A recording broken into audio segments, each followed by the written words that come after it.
오늘 우리에게 주신 하나님 말씀 신약성경 로마서 5장 12절부터 19절까지 말씀입니다. 신약성경 로마서 5장 12절부터 19절까지의 말씀.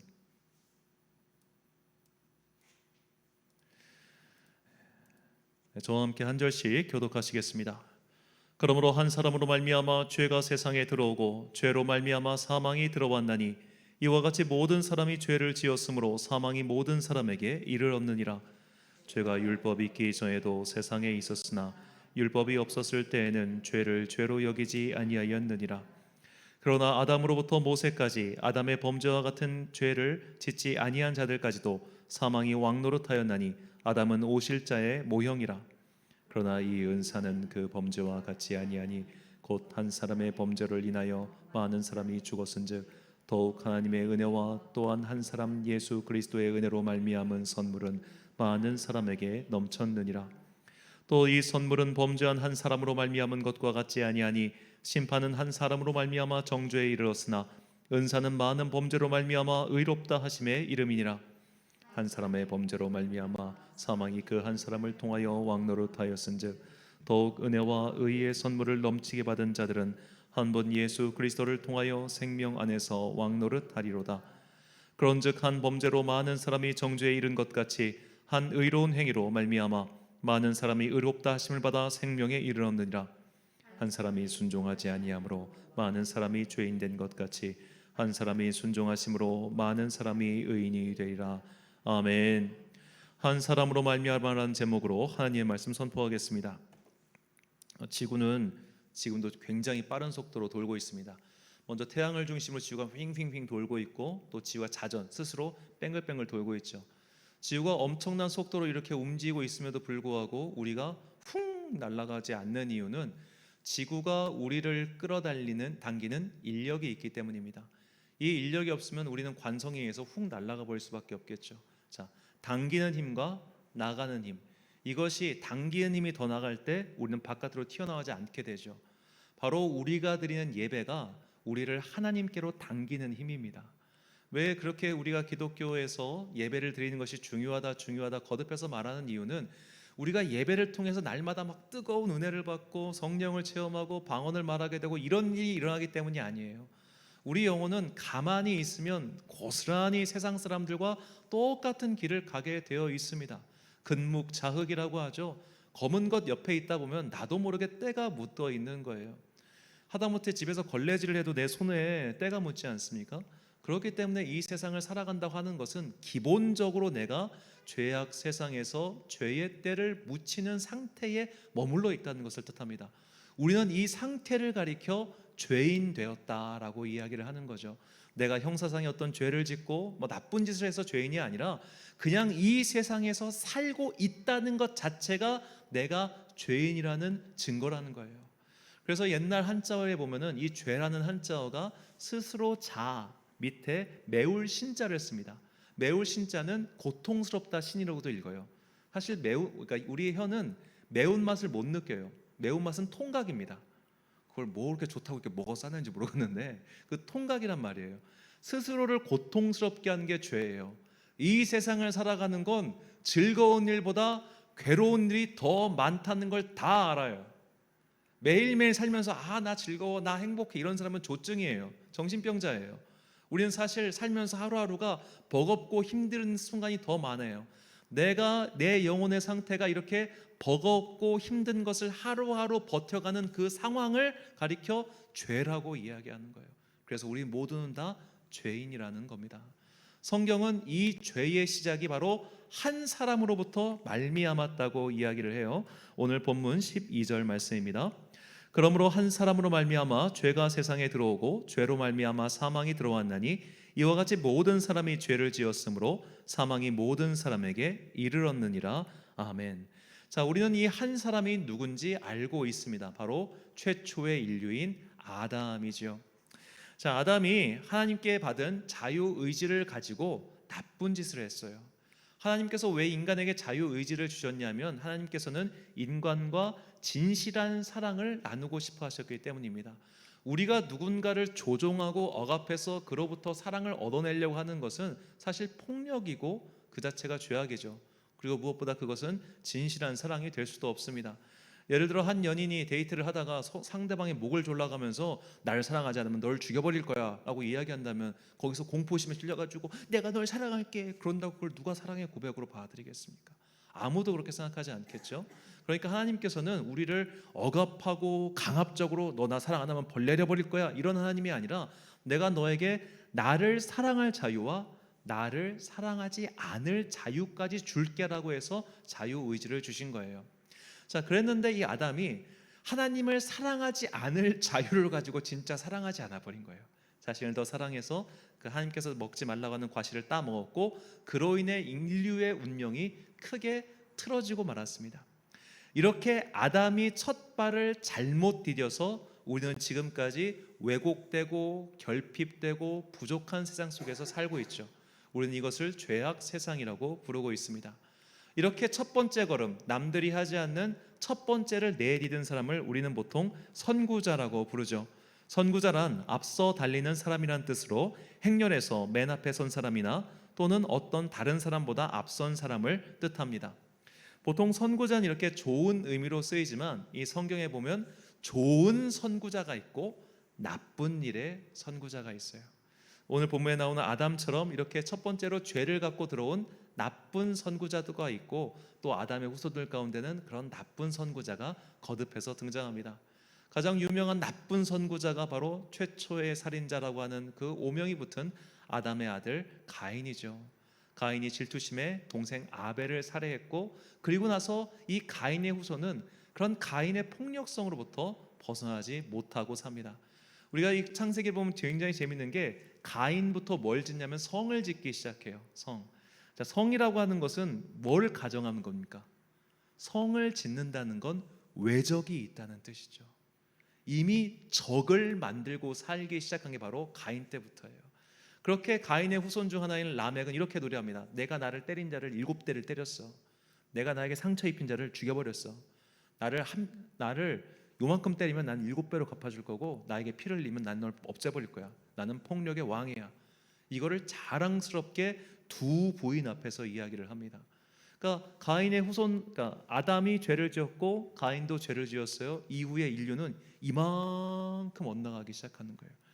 나쁜 일로 선구자가 되어서 한 걸음을 내디디니까 그 다음부터는 뚝뚝뚝뚝뚝 이렇게 벗어나게 되는 거죠. 우리가 운전할 때 핸들을 살짝만 옆으로 틀어도 저 멀리 가면 길이 이만큼 어긋나는 것처럼 한 걸음을 나쁜 쪽으로 발을 디디니까 그 끝은 정말 끝간데 없을 정도로 주님과 멀어진 길을 가게 된 것이죠. 성경엔 이렇게 나쁜 선구자의 예를 우리는 수도 없이 많이 찾아볼 수 있습니다. 또한 반면에 성경에는 좋은 쪽의 선구자도 많이 나옵니다. 대표적인 사람으로 우리는 노아, 아브라함, 요셉, 모세, 그리고 다윗 같은 사람을 들 수 있겠죠. 노아 같은 경우는 모두가 다 죄를 짓고 하나님과 멀어지고 자신의 욕망을 따라 살고 있던 그 시대에 유일하게 하나님을 온전히 섬기는 의로운 사람이었습니다. 그렇기 때문에 하나님께서는 그를 복음의 도구, 구원의 도구로 사용하셔 그로 하여금 방주를 만들게 하고 그로 인류의 제 두 번째 시조가 되게 하셨지요. 모두가 다 그를 비웃고 있을 때 그 산 위에다가 배를 짓는 그의 모습이 얼마나 웃겼겠습니까? 배는 부둣가에서 만들어야지. 배는 바다 옆에서 만들어야지. 더군다나 그렇게 큰 물건을 만든다면 정말 많은 인부가 동원돼 가지고 만들었을 거 아니에요.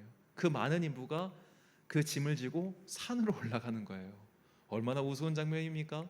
많은 사람들이 비웃고 조롱하였지만 그는 그 일을 끝까지 할 수 있는 그런 믿음의 선구자였고 구원의 첫 시작을 알린 사람입니다. 자, 아브라함 또한 마찬가지였습니다. 아브라함은 갈대아 우르 지방 메소포타미아 수메르 문명의 사람이었습니다. 그런데 그 메소포타미아 수메르 문명은 당시에 최고로 발전된 도시국가였어요. 이미 그때 아브라함 때, 그때가 기원전 약 1200년, 2000년경인데 우리나라 그 단군 왕검이 쑥과 마늘을 먹으며 곰이 사람이 될 때 아브라함은 주님께 소명을 받아가지고 갈대아 우르를 떠난 거예요. 그런데 그때 이미 갈대아 우르에 상하 수도 시설이 있었다고 합니다. 우리나라는 일제가 점령하기 전까지도 상하 수도 시설이 없었어요. 그런데도 그때 상하 수도 시설이 있었다는 건 정말 엄청난 발전된 도시국가였다는 뜻입니다. 그래서 선진 도시국가에 살던 사람이 지금 하나님께서 너는 내가 지시하는 가나안 땅으로 가라고 이야기합니다. 거기는 깡촌도 그런 깡촌이 없습니다. 이건 마치 잘 살던 국가의 사람에게 너는 못 사는 나라의 이민가라라고 얘기한 것과 똑같아요. 우리가 못 사는 나라로 선교를 가는 건 할 수 있어요. 왜냐하면 내 집이 여기 있으니까 돌아오면 되잖아요. 근데 못 사는 나라 가서 이민해라, 이거는 힘들어요. 그러니까 다들 주재원이나 혹은 뭐 회사원 같은 경우는 오히려 그런 데 가면 더 많이 돈을 주지 않습니까? 어려운 국가가 사는 것은 누구나 다 힘들어요. 그걸 아브라함에 가라고 하신 거예요. 아브라함은 그 말씀에 순종해서 그가 믿음의 조상이 되었죠. 좋은 한 걸음을 딛고 나니까 그의 후손들이 계속해서 하나님을 믿는 사람들이 되었던 것입니다. 가장 좋은 예는 바로 다윗이죠. 성경은 다윗의 길을 따라가는 사람들, 다윗을 본받은 사람들을 믿음의 좋은 사람으로 칭찬할 만큼 그는 믿음의 선구자요, 좋은 사람의 대명사입니다. 무엇보다 우리가 다윗의 삶을 통해서 정말 배울 수 있는 것은 다윗은 하나님 보시기에 순결하게 산 사람이 아니라는 데 있어요. 다윗은 많은 잘못을 저질렀습니다. 우리는 흔히 그냥 다윗은 간음을 저질러서 이것만 알고 있지만 사실 다윗의 삶을 잘 분석해 보면 그는 굉장히 비겁했고 소위 말해 강약 약강이었어요. 그는 강한 자에게 약했고 약한 자에게 강했어요. 그 대표적인 사건이 나발 사건이에요. 나발이라고 하는 사람이 다윗을 모욕하자 다윗이 칼을 빼들고 오늘 내가 그 집 가서 다 없애버릴 거야 이러고 막 칼을 들고 쫓아갑니다. 그런데 그 전에 무슨 사건이 있었냐면 사울 왕이 그를 추격해서 죽이려고 해요. 그때는 거룩하게 나는 여호와께서 세우신 왕에게는 해를 끼치지 않을 것이요 하고 도망쳐 버려요. 그런데 정작 나발이라고 하는 아주 사울 왕에 비하면 번데기같이 작은 인물이 자기를 도발하니까 화를 못 참는 거예요. 강한 사람이 도발하면 참고 약한 사람이 도발하면 못 참아. 우리랑 똑같죠. 어쩜 우리랑 똑같은지. 우리가 흔히 말하지 않습니까? 운전하다가 어떤 심리학자 그런 말을 했었는데, 범죄 심리학자가 한국인들이 분노 유발, 분노 조절 장애가 있다. 나는 그 말에 동의하지 않는다고. 앞선 차에서 마동석까지 등치 좋은 사람이 내리면 다들 쫙 한다는 거예요. 그래서 그 블랙박스로 보는 세상 보면 진짜 그런 사람이 참 많습니다. 빵빵빵빵 했는데 앞차에 조그만 차에서 등치 이만한 사람이 쓱 내려가지고 아저씨 왜 크락션 눌러요? 이러면 다들 차에서 안 나와. 그런 걸 못 알아 블랙박스로 유튜브에 올리는지 모르겠어요. 자기 잘못한 건. 비겁한 거예요. 약한 사람, 특히 여자가 막 운전하면은 이렇게 하면서 등치 이만한 남자들이 하면은 얼마나 비겁해. 그게 바로 다윗의 모습이었다는 거예요. 다윗이 그 한 번만 비겁한 게 아니었어요. 다윗이 인구조술한 죄를 범하니까 하나님께서 그에게 선택지를 주십니다. 네가 아플래? 백성들이 죽을래? 너 왕위에서 쫓겨날래? 그가 했던 거는 백성들을 죽이는 거였어요. 내가 잘못했으니까 내가 왕위를 벗을게요. 내가 잘못했으니까 고생할게요. 이게 아니고 그래도 나가 고생하는 것보단 백성들이 고생하는 게 낫지. 수만 명의 사람이 죽습니다. 자, 다윗은 이렇게 정말 잘 보면 그는 비겁한 짓 정말 많이 해요. 나쁜 짓도 많이 했어요. 그런데 하나님은 그를 칭찬하세요. 왜? 그가 그토록 많은 실수와 잘못에도 불구하고 그는 끝까지 하나님을 포기하지 않았거든요. 하나님을 버리지 않았거든요. 다윗이 우리에게 좋은 선구자의 모습을 어떤 모습을 보여주냐면 나의 행위의 거룩함과 의로움과 상관없이 내가 주님을 믿고 의지하면 주님은 나를 구원해 주신다는 그 믿음의 원리를 보여줬기 때문입니다. 다윗이 특별하고 잘나서 하나님께서 그를 선택하신 것이 아니라 그가 끝까지 하나님을 버리지 않았기 때문에 주님께서는 그의 이름을 높여주신 것이죠. 이것이 좋은 믿음의 선구자의 예라고 할 수 있겠습니다. 그런데 오늘 본문은 그 누구보다도 가장 중요한 우리의 믿음의 선구자, 가장 중요한 본을 보여주신 그 한 분을 소개하고 있습니다. 그분은 바로 예수님이시죠. 오늘 본문 15절과 19절 말씀입니다. 그러나 이 은사는 그 범죄와 같지 아니하니 곧 한 사람의 범죄를 인하여 많은 사람이 죽었은즉 더욱 하나님의 은혜와 또한 한 사람 예수 그리스도의 은혜로 말미암아 선물은 많은 사람에게 넘쳤느니라. 한 사람이 순종하지 아니함으로 많은 사람이 죄인 된 것 같이 한 사람이 순종하심으로 많은 사람이 의인이 되리라. 아멘. 자, 이 한 사람의 순종이란 바로 예수 그리스도의 순종을 가리킵니다. 우리가 겟세마네 기도에서 잘 알다시피 예수님께서는 사실 죽기 싫으셨어요. 왜냐하면 예수님도 육체를 가진 인간이기 때문에 채찍을 맞고 모욕을 당하고 그렇게 당한다는 것이 굉장히 괴로운 일이죠. 우리가 예수님의 이 고난을 이 시간대별로 잘 분석해 보면 정말 예수님이 언제 제일 괴로워하시냐면 고문당하실 때가 아니에요. 예수님이 제일 괴로워하실 때는 모욕당할 때였어요. 모욕당할 때. 우리가 요한복음에 보면 주님께서 십자가에 달리실 때 내가 목마르다 하니까 해면에다가 포도주를 적셔서 이렇게 창에 끼워가지고 이렇게 마셔 하고 줍니다. 근데 그 당시 해면이 뭐 했었냐면은, 그 당시 시대에 해면이라고 하는 게 용도가 뭐였냐면 뒤 닦을 때 쓰는 거였어요. 뒤 닦을 때 쓰는 걸 갖다가 묻혀가지고 너 먹으라고 준 거예요.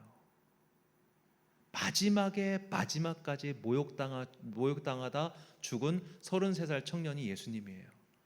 자, 그 마지막까지 순종을 하기 어려웠겠죠. 그러나 순종하셨어요. 순종의 첫 열매가 되셔가지고, 그리고 마침내 그분께서 부활하셨습니다.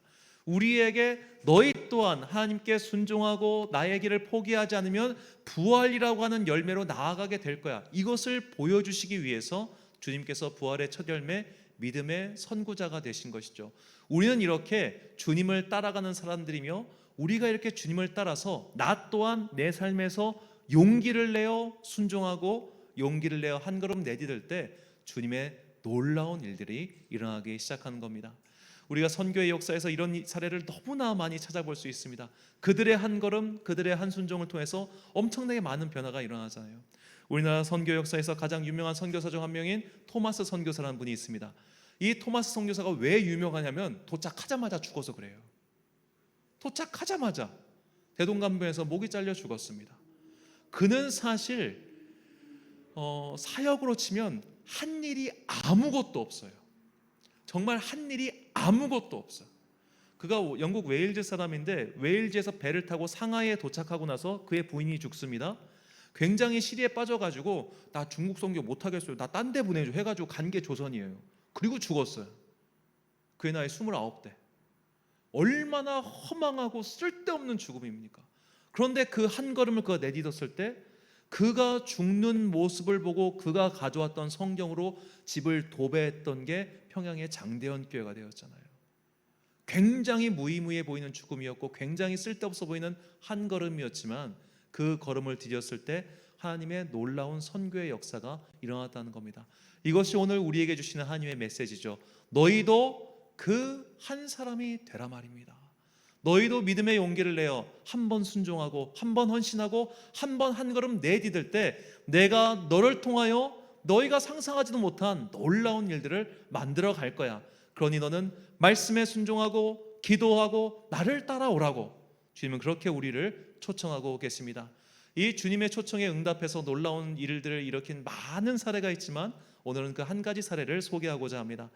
1900년의 일입니다. 정확히 1900년에 찰스 폭스 퍼햄이라고 하는 목사님이 있었습니다. 이 목사님은 목사이자 신학교 교수였는데 신약 성경을 읽다가, 학생들과 함께 읽다가 이런 궁금증이 생겼어요. 신약 성경, 특별히 사도행전에 나오는 이 마가의 다락방의 성령의 임재 사건, 마치 성령의 혀가 불처럼 임하고 막 그들이 방언을 말하는 그런 사건이 오늘날 20세기에도 일어날 수 있을까? 궁금했어요. 그래서 사람들과 함께 기도하기 시작합니다. 얼마나? 밤새서. 우리가 성령의 임재를 기도할 때 1시간 기도하니까 임재가 안 와. 이틀 기도하니까 임재가 안 와. 기도가 부족해서 그래요. 그들은 밤을 새서 기도했어요. 밤을 새서 기도하고 그 다음날 아침 그와 함께한 10명의 학생들과 이 찰스 폭스 퍼햄 본인이 방언의 은사를 체험합니다. 방언을. 그 당시에는 누군가는 방언을 받았겠지만 아직 예배에 공식적으로 방언을 사용하는 것이 한 사람이 없었어요. 우리나라도 불과 1960년대까지만 해도 교회 안에서 방언으로 기도한다는 것은 상상할 수가 없는 일이었습니다. 무당인 줄 알고 귀신인 줄 알았어요. 그래서 방언으로 기도를 하는 본인도 방언 안 했어요. 무서워서. 자, 그런 일이 이제 한 60년 전쯤 1900년에 미국에서 있었는데 이 폭스 퍼햄 목사부터 방언을 좀 공식화해서 방언이라는 은사가 있다. 너희도 이 방언의 은사를 받을 수 있다라고 그가 이야기하고 다니기 시작합니다. 그의 설교를 듣고 크게 감명을 받아 또한 방언의 은사를 체험한 사람이 윌리엄 시모어라고 하는 흑인 목사였어요. 자, 이 윌리엄 시모어는 흑인이었기 때문에 당시 교회는 백인과 흑인이 같이 예배를 드릴 수 없었습니다. 그래가지고 그가 이 찰스 폭스 퍼햄의 설교를 사모해가지고 창가에서 창문 살짝 열어놓고 밖에서 이렇게 설교 듣고 있다가 은혜 받아서 그가 방언을 체험한 거예요. 그리고 그가 미국 로스앤젤레스의 아주사 거리라는 곳에서 목회를 시작합니다. 그가 목회를 시작하고 나서 얼마 되지 않은 1904년에 그와 그의 교인들이 24시간 기도회를 하다가 방언의 은사를 체험합니다. 그들이 방언의 은사를 체험하고 거리로 나가 전도를 하기 시작해요. 백인, 흑인, 히스패닉, 아시아계 가릴 것 없이 전도를 하기 시작하고 교회로 사람들을 데리고 왔습니다. 그리고 더 큰 성령의 역사가 일어나기 시작해요. 그들은 일주일에 하루에 3번 예배를 드렸습니다. 하루에 3번 예배 드리고 방언을 체험하고 은사를 체험하고 더 많은 사람들이 함께 은사를 체험했어요. 이렇게 해서 시작한 교단이 바로 순복음 교단입니다. 순복음 교단. 그래서 이제 우리나라도 순복음교회가 굉장히 큰데 우리나라뿐만 아니라 현재 전 세계의 가장 큰 개신교회 교단은 순복음 교단이에요. 왜 순복음 교단이 큰가? 바로 그곳에 온 교인들이 성령의 은사를 체험하기 때문입니다. 살아계신 하나님, 살아계시다고 하는데 그저 부모를 통해서 들은 하나님이 아니라 내가 직접 경험한 하나님, 내가 직접 만난 하나님의 영을 체험하고 나니까 그들의 삶의 방향이 변하는 거예요. 이런 변화의 시작이 어디서부터 시작했느냐? 이 폭스 퍼헤임 목사라고 하는 이분이 그냥 궁금해서 기도했어요. 궁금해서 이런 일이 일어날까 과연? 그 한 번의 기도, 한 번의 모임이 오늘날 세계에서 가장 큰 개신교회 교단을 만드는 시발점이 되었던 것처럼 오늘 우리의 기도와 우리의 모임과 우리의 헌신이 바로 그런 큰 기적의 시작이 될 수 있다는 겁니다. 우리가 그런 마음을 가지고 이번 캠프를 준비하고 있습니다. 캠프를 준비하면서 참 힘들죠, 사실. 안 힘들다고 하면 말이 아닌데 지금 이 교회가 지금 굉장히 좀 지저분합니다. 막 이것저것 막 이 조그만한 교회에 이것저것 다 갖다 놓고 막 포장하고 뭐 하려고 하니까 얼마나 힘들어요. 어제 이제 오랜만에 왕성교회 6년 만에 가가지고 교육관 가보니까 이 교육관이 여기보다 커. 그때만 해도 그 교육관이 왜 이렇게 작아? 지을 거면 좀 크게 짓지라고 그런 불평 아닌 불평했었는데 지금 가서 오랜만에 가서 보니까 엄청 크더라고. 어이구 이렇게 컸나 싶었는데요. 자, 그런 어떤 참 수고하고 고생하고 또 사실 정말로 많은 헌신을 하고 있는데 말로 이 시간 다 말로 다 힘든, 그런데 참 감사하게도 변화의 조짐이 보이는 거예요. 3명이었던 교회가 6명이 되고 8명이었던 교회가 30명이 되고 40명이 되고 서로 힘을 얻고 함께 일해보자고 동참하는 교회가 앞으로도 늘어날 거예요. 지금은 우리가 처음 하는 거기 때문에 지금 사실 이 천안 아산의 이 노예의 목사님들이 우리를 보고 있어요. 너희는 누구냐 넌? 1년 전에 등록을 해가지고 1년 전에 와가지고 여기서 뭔가 목회를 시작했다고 하는데 천안 광성교회라고 하는데 누구냐 넌? 웬 듣보잡이냐? 이러면서 보고 계셔요. 그러다 보니까 우리가 막 광고를 했는데 얘들 누구지? 하고 안 오셨어요. 그런데 점점 좋은 소식이 퍼지니까 내년에는 우리 교회에서 하는 게 좋지 않을까? 내년엔 여기서 하는 게 좋지 않을까? 그런 말들이 나오기 시작하는 것 같아요. 고생은 우리가 하고 떡은 너희가 먹냐? 그런 마음이 들면서도 참 이렇게 앞으로 어떻게 인도해 가실지 우리는 알지 못해요. 하지만 하나님께서는 이렇게 한 번 헌신을 하고 한 번 발을 디뎠을 때 우리를 통하여 놀라운 일들을 이뤄가시는 겁니다.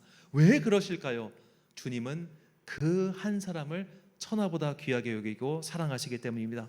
주님께서는 우리에게 이렇게 말씀하십니다. 누가복음 15장 7절과 10절 말씀 함께 읽겠습니다. 시작. 내가 너희에게 이르노니 이와 같이 죄인 한 사람이 회개하면 하늘에서는 회개할 것 없는 의인 99으로 말미암아 기뻐하는 것보다 더하리라. 내가 너희에게 이르노니 이와 같이 죄인 한 사람이 회개하면 하나님의 사자들 앞에 기쁨이 되느니라. 아멘. 사랑하는 천안 광성교회 성도 여러분, 그리고 이 예배를 함께 드리고 계신 귀한 주님의 자녀 여러분, 하나님께서는 한 사람의 변화를 가장 기뻐하십니다. 그리고 그 변화는 용기 있는 한 걸음에서 시작됩니다. 그렇게 용기 있게 한 걸음을 내디딜 때 주님께서는 우리가 상상하지 못한 일들을 만들어 가십니다. 교회의 사역뿐만이 아닙니다. 우리의 인생에서도 마찬가지입니다. 용기를 가지고 소망을 품고 각자의 삶의 자리에서 그 한 걸음을 내딛어 봅시다. 천리길도 그 선구자의 한 걸음에서 시작하듯 그 한 걸음은 우리가 전혀 상상하지도 못한 놀라운 결과를 만들어내는 그 시작이 될 수 있습니다. 우리는 하나님의 때가 언제인지 모릅니다. 그러므로 오늘 눈물을 흘리는 마음으로 또는 소망에 충실하는 그 성실한 마음으로 한 걸음을 내딛어 갑시다. 그때 주님께서는 우리의 걸음에 호응하셔서 당신의 때에 당신의 방법으로 아름다운 열매와 과실을 우리에게 선물과 은혜로 내려주실 것입니다. 그 은혜와 소망의 날을 꿈꾸며 오늘도 나의 그 한 걸음 내딛어가는 주님의 귀한 자녀들 되시길 간절히 축원합니다. 기도하겠습니다. 사랑과 내가 풍성하신 아버지 하나님, 우리에게 사용받을 수 있는 기회를 주셔서 참으로 감사합니다. 내가 무엇이건대 주님께서 우리를 사용하사 이런 놀라운 일들을 만들어 가시는지 차마 감사하지 아니하고는 저희가 어떤 마음을 드려야 될지 모르겠습니다. 주님, 우리를 사용하시고 우리를 통하여 당신의 놀라운 일들 이루어 가시옵소서. 주님 홀로 영광 받으시고 우리는 그저 미천한 자들이올 뿐이오니 주의 도구가 되는 그 기쁨 한 가지로 만족하게 하시며 우리를 통하여 이 지역사회가 그리고 믿음의 다음 세대가 일어나는 기적과 회복과 변화의 역사 일어나게 하여 주시옵소서. 우리의 삶 또한 마찬가지입니다. 각자의 삶의 자리에서 믿음의 용기를 내어 주님을 위하여 무언가를 결단하고 시행해 나아갈 때 주님께서는 우리의 기도와 간구에 응답하사 우리가 상상하지도 못한 놀라운 변화의 역사를 만들어 가실 것을 믿습니다. 이 믿음 가지고 살아가는 당신의 자녀들에게 복과 은혜 내려주시고 특별히 우리에게 믿음의 은혜를 선물로 주사 좌우로 흔들리지 아니하고 우리에게 주신 그 소명의 길 끝까지 감당하며 걸어가는 당신의 거룩한 자녀들 되게 하여 주옵소서. 우리의 영원한 상급은 천국에 있다는 것을 굳게 믿고 그 하늘나라의 상을 바라보며 오늘도 우리에게 주어진 이 믿음의 길 잘 감당하며 걸어가는 거룩한 당신의 자녀들 되길 원하오며 이 모든 말씀 우리를 위하여 끝까지 순종하여 십자가의 길 걸어가신 거룩하신 예수 그리스도의 이름으로 기도드립니다. 아멘.